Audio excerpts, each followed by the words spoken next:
Welcome back. Start के series में हम लोगों ने पिछले वीडियो में देखा था कि सीरियल इन सीरियल आउट।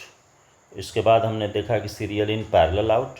इसमें हम लोग देखेंगे कि parallel in serial out shift register कैसे काम करता है। तो जैसा कि मैंने पहले उसका सारा प्रोसेस लिख रखा है, कैसे कैसे उसमें ऐड करना, क्या होना है। तो नॉर्मली मैं आपको बता दूं, ये बहुत आसान सा, देखो कनेक्शन में आपको ज़्यादा परेशान नहीं होना, कनेक्शन इजी है, एकदम आसानी से आप इसको समझ सकते हैं। तो देखिए, जैसा कि मैंने इसमें शुरू में लिखा कि for a register with parallel data input the bits are entered simultaneously into their respective flip flops rather than a bit by bit basis on one line. तो देखिए, जैसे इसमें क्या होगा कि डेटा इनपुट के लिए हर एक जो फ्लिप फ्लॉप है सबका अपना अपना लाइन है। जैसे देखिए, ये डी के लिए, ये सी के लिए लाइन हो गया, ये बी के लिए हो गया और इसका ये ए है।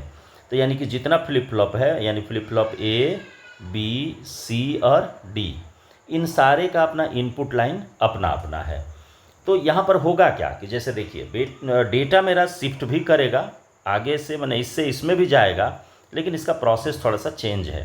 फिर इसमें भी जाएगा, इसमें भी जाएगा, लेकिन डेटा शिफ्ट कब करेगा और स्टोर कब होगा, यानी इस इनपुट से कब लेगा और इसका जो आउटपुट आ रहा है उसको इनपुट के रूप में कब लेगा। बेसिक यही चीज़ इसमें समझना है। तो देखिए, नॉर्मली है कि 4 बिट का जो पैरेलल शिफ्ट रजिस्टर है उसको बनाते कैसे हैं। तो देखिए, ये यहाँ तक आप समझ रहे हैं, ये मेरा पहले वाला ही है, उसमें मैंने कोई चेंजेस नहीं किया, यानी फिगर में भी ज़रा सा बदलाव नहीं, जैसा था वैसा छोड़ दिया।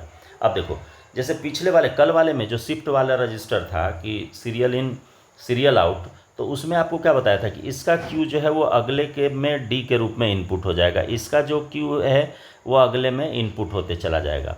लेकिन आज वाले में क्या है कि वो इनपुट हो रहा है, उसके साथ ही साथ हर एक में डेटा इनपुट भी अपना अपना करने की कैपेबिलिटी होगी। तो इसके लिए यहाँ पर देखिए, हमको थोड़ा सा सर्किट में चेंजेस करना पड़ा। क्या क्या चेंज करना पड़ा, देखो, क्लॉक पल्स एज यूजुअल है, जो इनपुट होता है डी में वो भी एज यूजुअल। देखो, ए डायरेक्ट कनेक्टेड है किससे, डी से, आपका इनपुट जो डी हो रहा है उससे ये डायरेक्ट कनेक्टेड है, इसमें कहीं कुछ नहीं है। यहाँ पर देखिए कि एक कंसेप्ट थोड़ा सा चेंज होगा कि जो शिफ्ट या लोड है, तो लोड क्या होगा, यहाँ से जो देंगे वो यहाँ से नोट गेट है, नोट गेट से फिर इधर आएगा तो इन्वर्टर हो गया यहाँ से यहाँ तक, ठीक है। और इधर से ये वाला यदि पास होता है तो ये क्या होगा, ये ओरिजिनल होगा नीचे वाला, यानी कि येलो लाइन जो है ये ओरिजिनल का है कि जो भी हम इनपुट करेंगे वो आपका क्या होगा, ओरिजिनल रहेगा, और ऊपर वाले में उसका कॉम्प्लीमेंट सप्लाई होगा। अब देखिए, तो एंड गेट में क्या कहता है कि both inputs are high then output will be high otherwise लो।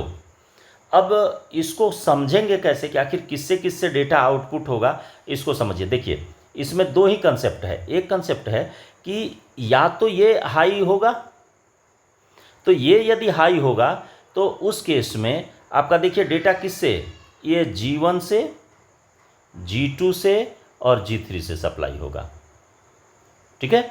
यानी ये लाइन यदि हाई होगा, यानी इधर से यदि 0 होता है तो 0 होगा तो सप्लाई इसमें हाई हो गया, तो इसमें हाई होगा तो ये तीनों से डेटा इनपुट होगा।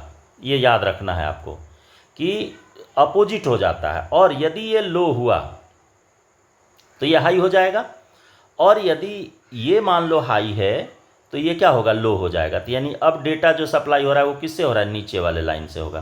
तो नीचे वाले लाइन से होगा तो इसका मतलब है कि G4, G5 और G6 इसका डेटा सप्लाई होगा आगे की तरफ, यानी कि शिफ्ट करेगा। नीचे वाला यदि हाई होगा, ये पीला वाला, तो शिफ्ट करेगा डेटा, यानी इसका डेटा इसमें जाएगा, इसका डेटा इसमें जाएगा, इसका डेटा इसमें जाएगा। लेकिन यदि शिफ्ट या लोड मेरा लो होता है तो उस केस में ये हाई हो जाएगा, तो ये हाई होगा तो नया इनपुट जाएगा सारे में। देखो, ये वाला भी, हाँ, याद यही सिर्फ एक ही टेक्निक यही थी कि यदि लोड या शिफ्ट मेरा लो होता है तो उस केस में नया इनपुट होगा सब में, यानी सेट होगा। और यदि मान लो आप हाई दे रहे हो इनपुट, तो ये वाला लो हो जाएगा, तो यानी कि लाइन अब फ्लो करेगा ये वाला, तो ये लाइन फ्लो करेगा तो G4, G5 और G6 से डेटा सप्लाई होगा। तो G4 देखिए ये कनेक्टेड है किससे, A के आउटपुट से। हाँ, इसी तरीके से जो आपका G5 है ये कनेक्टेड है B के आउटपुट से, और जो G6 है ये कनेक्टेड है C के आउटपुट से, है ना। तो ये क्या होगा, डेटा शिफ्ट करेगा, यानी इधर से इधर को जाएगा। नीचे वाला हाई हुआ यानी हाई इनपुट देंगे तो ये शिफ्ट करेगा, और यदि लो इनपुट करेंगे तो उस केस में नया सेट होगा, नया डेटा इनपुट किया जाएगा। तो ये आपको दिमाग में हर हमेशा रखनी है कि कौन सा कब शिफ्ट करेगा और कब नई एंट्री होगी, यानी कि रीसेट कब होगा और सेट कब होगा। तो चलिए इसको अब थियोरेटिकली इसको देख लेते हैं कि कैसे क्या होता है। तो देखिए मैंने इसमें कुछ कुछ लिखा है, उसको आप आसानी से समझ सकते हैं कि let us ABCD be the 4 parallel data input lines and shift oblique load हमने दिया यहाँ ये ऊपर वाला जो पार्ट है ये वाला, हाँ, ये लाइन शिफ्ट और load is a control input that allows the 4 bits of data at A, B, C and D। तो A, B, C and D।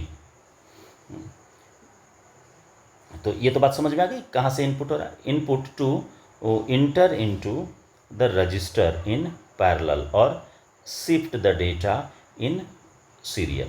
तो इनपुट हो रहा है तो पैरेलल हो रहा है, ये ऐसे है, पैरेलली इनपुट हो रहा है। और शिफ्ट होगा तो किधर से होगा, इधर से इधर को होगा। हाँ, तो इनपुट होगा पैरेलल, शिफ्ट होगा कैसा, सीरियली शिफ्ट होते जाएगा, और देन ये आउटपुट भी आपको कैसा आएगा, सीरियली आएगा। व्हेन शिफ्ट या लोड इज़ लो, यानी ये शिफ्ट या लोड जो है वो क्या हो जाता है, लो होता है। तो इस केस में क्या होगा, अब इसको देखिए कि and gets G1 through G3। तो G1 कौन सा हो गया, ये वाला हो गया, ये वाला हो गया 2 और ये हो गया 3, आर इनेबल्ड। तो क्यों इनेबल्ड होगा, तो देखिए ये तो हो रहा है 0, तो ये जब 0 होगा तो यहाँ पर आकर के ये क्या बदल जाएगा, 1। तो ये वाला लाइन तो रह गया 0, 0 रहा तो एंड गेट है तो आउटपुट इससे जनरेट होगा 0। लेकिन ये जैसे ही इसमें नोट गेट में जाता है तो ये 0 का वैल्यू हो जाएगा कितना, 1 होगा। तो अब इससे जो जुड़ा हुआ गेट्स है उसका जो वैल्यू होगा या आउटपुट होगा वो आपको ट्रांसफ़र होगा, आगे की तरफ प्रोसीड करेगा। ठीक है, aligning the data at parallel inputs that is BCD to the D। BCD D कौन सा, ये वाला जो D की बात हम करते हैं ना, देखिएगा मैंने 2 जगह उसको लिखा है। ये जो इसकी ये D की बात करते हैं तो ये वाला D हो गया कि जो इनपुट, यानी कि जो मेरा flip flop D flip flop है उसमें उसकी D की बात करते हैं, of its respective flip flops. The A input is directly connected to the D। तो A वाला देखिए, A वाला वैल्यू डायरेक्ट D से है, लेकिन ये B वाला वैल्यू जो है वो गेट से होते हुए तब आकर के D से कनेक्टेड है। ठीक है, तो A वाला तो डायरेक्टली कनेक्टेड हो जा रहा। Of the first flip flop when a clock pulse is applied the flip flop with D equal to 1 will be set, यानी D यदि 1 होता है तो ये क्या हो जाएगा, सेट हो जाएगा। And the flip flop with D equal to 0 will be reset, यानी कि D का वैल्यू यदि 1 होता है तो उस केस में क्या होगा, सेट होगा, और D का वैल्यू यदि 0 होगा तो उस केस में क्या होगा, रीसेट होगा। There by storing all 4 bits simultaneously. यहाँ पर जो चारों बीट आएगा, मान लो इसमें वैल्यू आया 1, इसका भी आया 1, इसका भी 1, इसका भी 1, और यदि क्लॉक पल्स मेरा एक्टिव है तो वो क्या करेगा, आगे की तरफ शिफ्ट करेगा। और यदि शिफ्ट नहीं हो रहा है तो शिफ्ट नहीं हो रहा तो वो जो पल्स है वो कहाँ स्टोर है, इसी चारों जो फ्लिप फ्लॉप है इसी के अंदर स्टोर रहेगा। अब देखो व्हेन शिफ्ट या लोड इज हाई, तो लोड इज हाई हो गया तो इसका मतलब है कि इधर आएगा, इधर 1 है तो ये आकर के क्या हो जाएगा 0, और ये निचला लाइन जो है ये एक्टिव हो जाएगा। तो दैट मीन्स कि शिफ्टिंग का प्रोसेस होगा, शिफ्टिंग ही हो रहा है ना, तो यहाँ से आकर के ये जुड़ रहा है इसके साथ है, तो ये शिफ्ट वाला ही प्रोसेस इसमें आकर के, यानी कि इसी का डेटा आएगा। ये G1, G2 और G3 इसका डेटा ट्रांसफ़र नहीं होगा, यानी कि जो डायरेक्ट इनपुट कर रहे हैं उसका वैल्यू नहीं आएगा। तो देखिए when shift load is high and gate G1 through G1 are G1 through G4, G3 are disabled and the remaining AND gates यानी G4 through G6 are enabled, allowing the data bits to shift right from one stage to the next. The OR gates allow either the normal shifting operation or the parallel data entry operation, depending on which AND gates are enabled by the level on the shift or load input. देखिए ये last में जो आपको मैंने इसमें लिखा है उसको सिर्फ समझ लीजिएगा तो बात आपका क्लियर हो जाएगा। शिफ्टिंग के बारे में क्या, कि डेटा शिफ्ट होगा या नया एंट्री होगा। तो क्या कहता है कि यदि शिफ्ट या लोड हाई होता है, हाई यानी कि 1 होता है, तो उस केस में G1 से लेकर के G3 तक वाला जो गेट होगा वो क्या हो जाएगा, डिजेबल हो जाएगा। यानी देखिए यदि ये आपका हाई होगा तो ये क्या हो जाएगा, 0 हो जाएगा। तो 0 होगा तो देखिए G1, G2 और G3 दोनों क्या हो जाएगा, डीएक्टिव हो जाएगा। और एक्टिव कौन होगा, तो उसका अपोजिट वाला यानी G4, G5 और G6 एक्टिव हो जाएगा।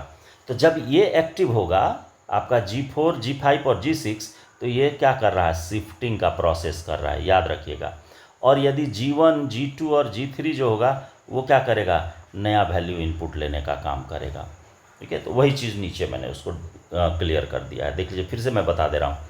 तो when load is high and gate G1 through G3 are disabled and the remaining AND gates G4 through G6 are enabled, allowing the data bits to shift right from one stage. तो इस case में क्या होगा, shifting का process होगा। कब, जब data high होगा तब।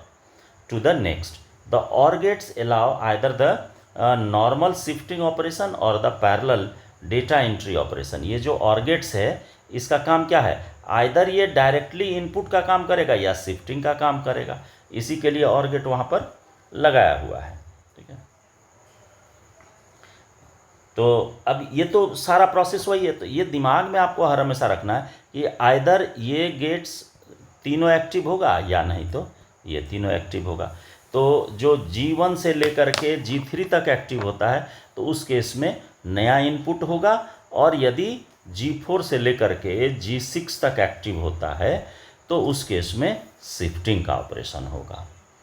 तो और लास्ट में जब आपका डेटा यहाँ आ जाएगा तो शिफ्ट करेगा तो क्या होगा, ये यहाँ से QD से आपका सीरियली आउटपुट होते रहेगा। यानी शिफ्ट करेगा तभी तो आउटपुट के इधर फॉर्म में आएगा, या इनपुट होगा तो आउटपुट के फॉर्म में आएगा। तो ये तो हो गई बात किसकी, कि पैरेलल इन सीरियल आउट की।